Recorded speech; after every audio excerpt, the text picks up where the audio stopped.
We have to own our moods. That's how we become creative. We feel it. We have all of these unique capabilities within us to moods, everything that is internal. So everything we don't see goes as deep as your ancestral roots, as your trauma, as your unconscious side of your mind, everything that has to deal with your past. A mood is basically you're stuck in the thoughts and feelings of a past event. The more we understand our mood, we become self-aware of who we are and what we want to do, and if we are in alignment with the person or the goal you have in your mind. And understanding your mood is understanding the habits that are keeping you from doing those things. There's no good or bad moods, but essentially there are better, higher vibrational moods that you can tap into that are more in alignment with the goal you want to have. Why are moods so important to understand? So the only way we can understand the moods is becoming more emotionally intelligent of our own unique trait we are repressing, and that's using shadow work, using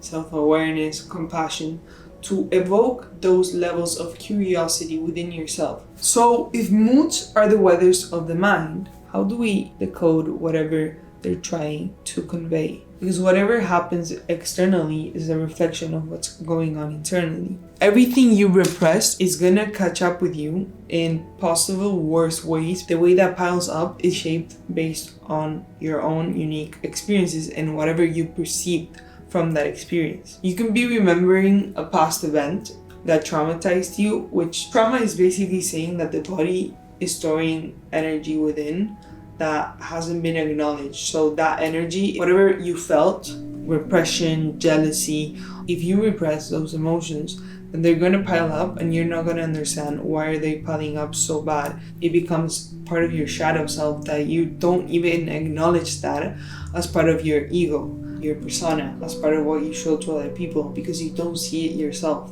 When we're stuck in a mood, we can be stuck in an unconscious trait that's signaling something we're not paying attention to. There's no way to get rid of a mood. Just like waves.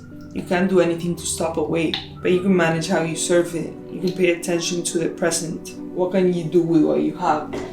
And create from a state of presence. Whatever you have in your mind that is signaling in weather forms that there's certain things you might have to adjust in your life. Finding out those cues and becoming a detective of yourself in deeper ways, like taking care of yourself through the mind and the body together. It's harder than we think when we start to dismiss that aspect of ourselves. Whatever trait we may be repressing, whatever unique talent we might be hiding from other people that might be there. And it all stems from the way we perceive something in a past memory. That memory is causing you to stay stuck in the same emotion you felt in your past, reliving your past chemically in your brain, shaping the way you perceive things externally in your present. So you can't create new things, you can't get outside of your box of thinking because you're stuck in the same habitual thoughts, being anxious, constantly thinking about the worst case scenario. And anxiety is a tool we all have to use to see how we can use our thoughts and make something out of them. If we don't manage them, it evokes emotions and it evokes weathers that last longer than they should, and they become storms. Sorry for the voice, guys, I'm a little sick, I have a sore throat. Depending on the mood we're having, that's the vibe we're giving off. So if we're stuck in a mood, then we're gonna be stuck in a current and we're gonna evoke the same vibes and we're gonna attract the same people, the same situations. Something that helped me become more self-aware of myself is understanding how astrology works and the practicality behind it. So why is astrology so key and important, especially in my life, and why I'm gonna share it, how it has helped me become more self-aware of my internal state of being. For me, astrology was just a tool of assurance and resonance with characteristics about myself I was pushing away. So it made me realize habitual states of being I was on. It was just like a reassurance tool. And me looking at that and understanding that from my own unique perspective, looking at my shadow, I could understand the things I was repressing or my own unique, comfortable things that made me tick. Using astrology helps you understand what makes you tick and what doesn't, and how you can use your weaknesses and your strengths, how you can blend these two together to understand how you can move from your moods and utilize them, not to stay stuck in them and having them override you. When we intuitively understand it, we can understand the energies within us in a deeper way. That's how you know yourself. That's how you start understanding the cues about yourself. And astrology, when you give it a chance, when you see the math behind it, that's gonna paint the way your emotions decode things about yourself. Understanding your moon sign especially, then you become like an alchemist, because you can blend all your elemental structures. It's not that astrology is going to give you the tools to like manifest externally and predict what's going to happen. It's more about predicting your internal life and seeing how you can use that to evolve and use those tools within you to construct the future you want to build. The moon is the most important in astrology because it represents everything within us in a deeper level, going back even to ancestral things, which is our south node and our north node, and all of these deeper aspects of how everything is interconnected in our birth chart to show and construct this unique blueprint. Now let's get into my chart for an example. In astrology, we all have a 360 wheel. The three main aspects in astrology are the sun, the moon, and the rising sign. The sun would be the conscious actions we do in an everyday. The unconscious is the moon, the inner life within. It's everything that's deeper, the roots of ourself. So when you apply it to your brain, that would be 95% of your nervous system. When you look at your nervous system, it's everything connected from your spinal cord below. Depending on the mood you're having, depending on the emotion you're stuck in, that's going to manifest externally as you feeling a certain way in your body. And a huge part of that is because there's an energetical factor that's blocking that center within you, and it's manifesting physically. The more we can understand our moods, the more we can manage our cycles to balance our body and stay in a homeostasis state of being within. Okay, so going back to astrology. So here we have my unique first, second, third, fourth, and 5 houses. The rising sign again is your ascendant. So if my rising sign, for example, is in Virgo, as I am showing here, then it means that my first house starts with Virgo. Then after Virgo, when you look at the 360 wheel in astrology, when you look at all of the zodiac signs, it's Aries, Taurus, Gemini, Cancer, Leo, Virgo, Libra, Scorpio, Sag, Capricorn, Aquario, and Pisces. Those are the 12 zodiac signs. And then the houses are 12. And each house is represented by the sign archetype. It's first the houses, and then the signs stem from the houses. The houses are just the energetical force of that life situation. Let's get deeper. So I have my moon in Capricorn.